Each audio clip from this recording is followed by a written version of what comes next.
Hi, good morning, everybody. Welcome back to Sawdusty Living, or if you are new, thank you for stopping by, and I hope to see you around here again soon. Well, this video is in collaboration with some other YouTube mamas. I don't know all who are joining in, but I know that Tanya from Project Happy Home and Michelle from A Common Life are the co-hosts. That's the word I'm trying to spit out. And I'm just really glad to kind of jump in on this because I do think it is a relevant topic for today. Well, before we get into this topic, I kind of want to tell a little bit about me. I am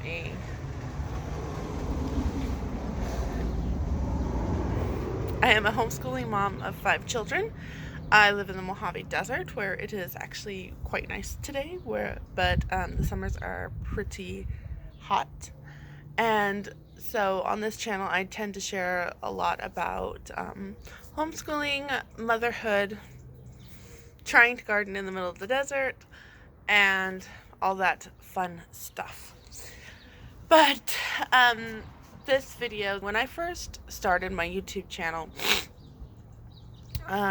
it was kind of as a two-way conversation to some of these pretty amazing homeschool mamas that were out there. And then it really built into a homeschool community when there was a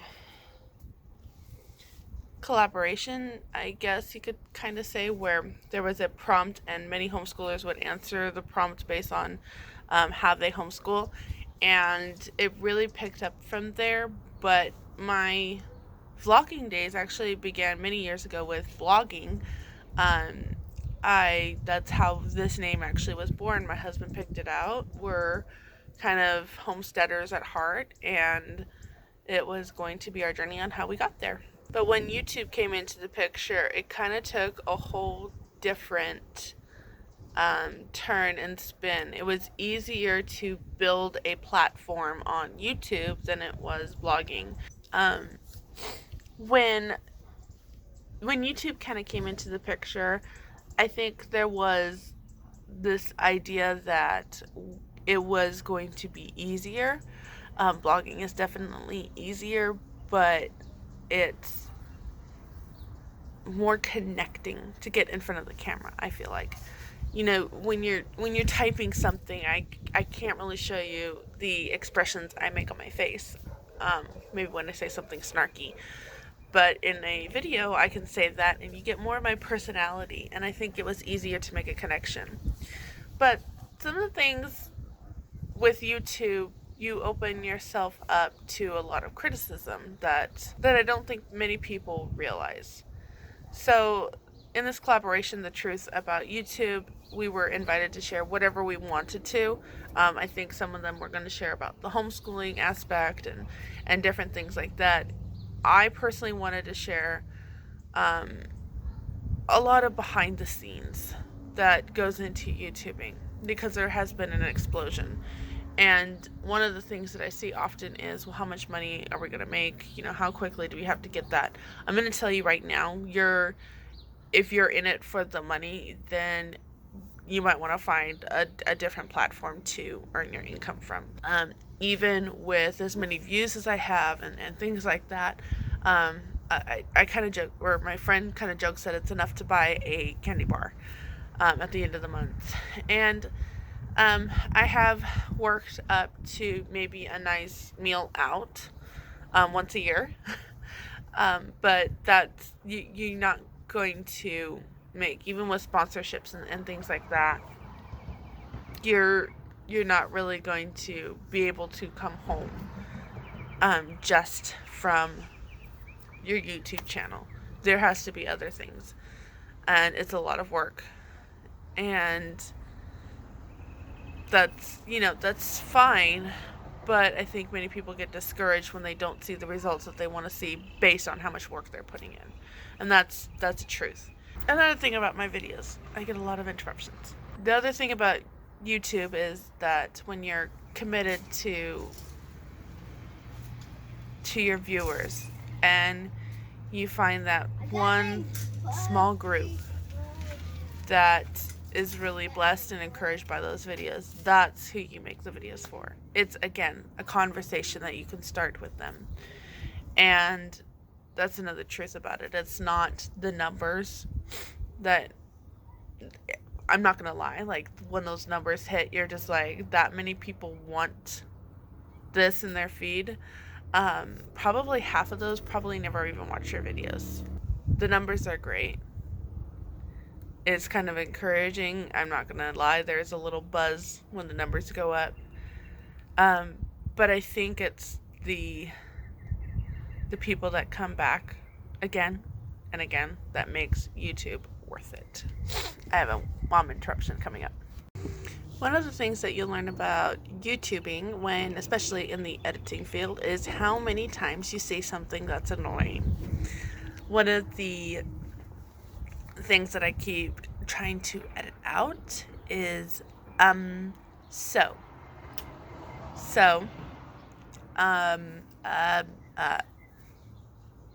and when you're editing it out, you realize just how annoying some of those little quirks you have actually can be.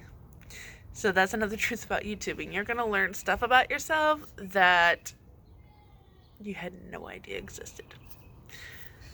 Another thing that truth about YouTubing is that once it's out there, it's out there.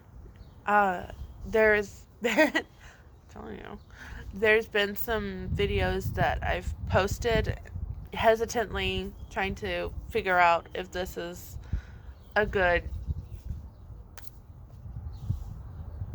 fit, good whatever, and maybe it didn't have the effect I wanted it to have, or it was misunderstood, or hindsight, I could have worded that better, I could have filmed that better. There's a lot, and if you there's two sides to the coin there. If you spend all the time analyzing everything about your video, you're never going to get it posted. Or if you don't consider different things in putting out that video, you are opening yourself up to a lot of criticism, and maybe something wasn't worded the way you wanted. That's actually been a problem my entire life. Another thing that I want to discuss within the truth about YouTube is the content. You know, when you put content out, you can do a viewer requested type video. Those tend to be lower in views for some odd reason, even though they're viewer requested. And then there's the other ones. And the other ones tend to be something that you're passionate about. It's probably what draw a lot of people to your videos. And being passionate about those videos, you know, as you get more into this game, you kind of learn different things. I didn't learn anything about thumbnails. I hated the thumbnails that I began with. But I didn't understand PicMonkey, and then someone taught me this one, and then you can use pictures or screenshots from your video to kind of make a picture in a template type thing, or you can use template photos that are already there free of use for you. And so sometimes, you know, I choose photos that maybe don't have me in them, or an actual stack of books that I used or something like that, because I didn't get a good screenshot, or I didn't take a good photo. And so that's another thing that you kind of, it's not my favorite to use, but they are literally the thumbnails that look the best, and the thumbnails that look the best tend to get more clicks. And so you kind of want, after you put all this work into your video, you want it to be something that people can enjoy and relate to.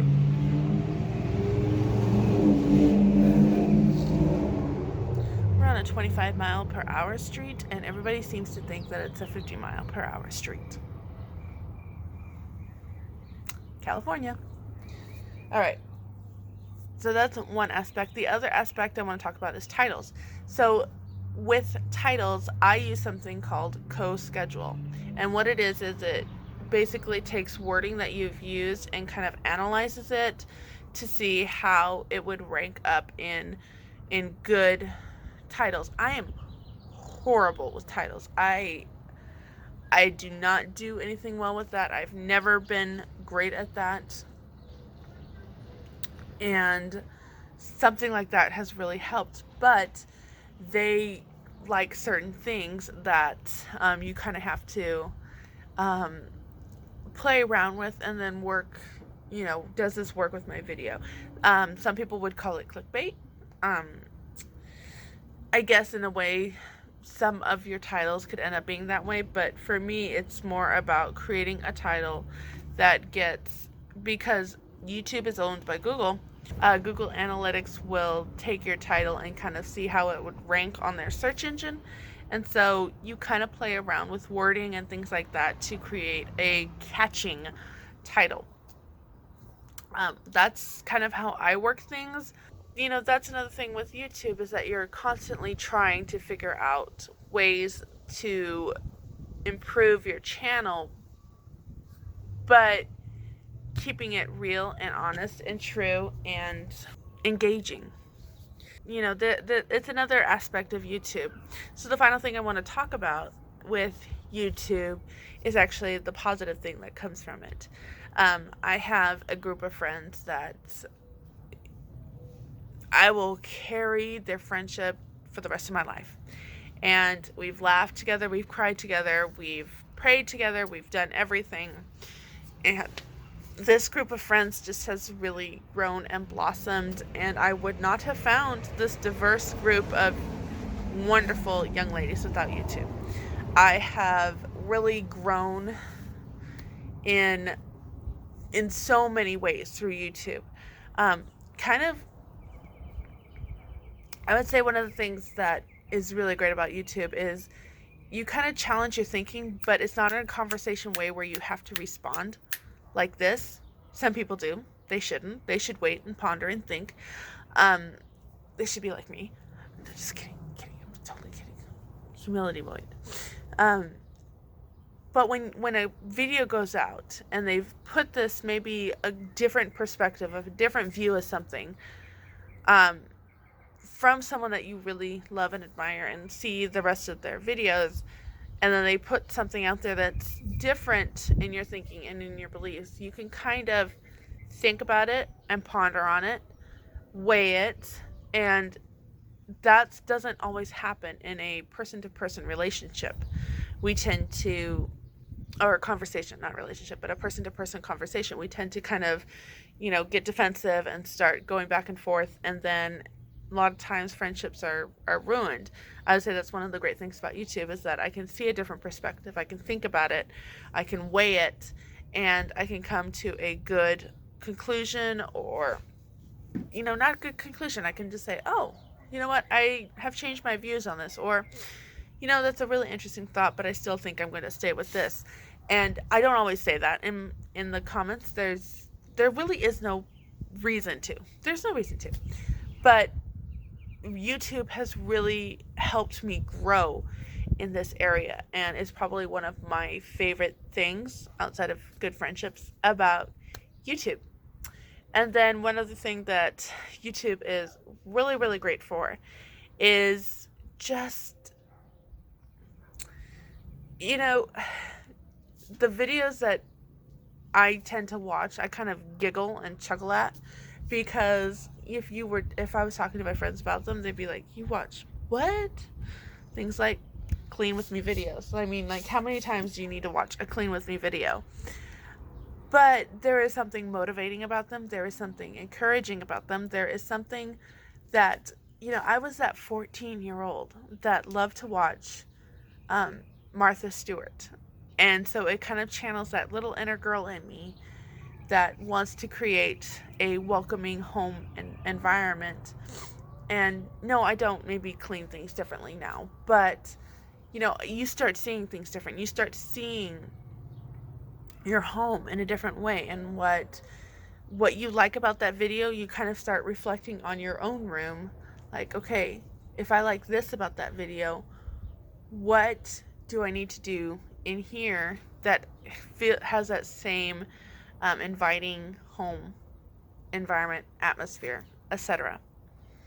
It could just be lines vacuumed on a carpet. It could be making sure that the counters are clear. Sometimes it's just a little vase of flowers on a bookshelf that I've like, I wouldn't have thought of that. I really like that. That's very uplifting. So those are other things that I like. You know, like I said, they're the kind of things that telling someone about them, they'd be like, what? But I really, really enjoy them. Again, it's kind of like my little channeling, my little inner Martha Stewart girl within me.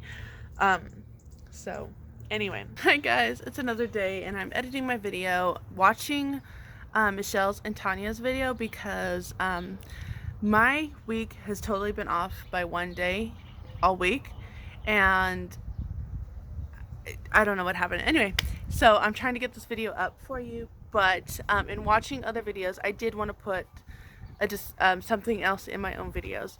You know, I will share things with affiliate links, and those links help get some compensation for all the work. Now, I do it for my family. Like, so when you click something from Amazon in my description box below, when I get the $30 to $50 paycheck at the end of the month, that literally is my grocery budget. It's what helps make us get groceries every month. So no, I'm not gonna go and put it on a house. I'm not putting it in a bank account so that my husband can come home. It really is to help feed our family. So anyway, I just had to put that out there. I hope this video,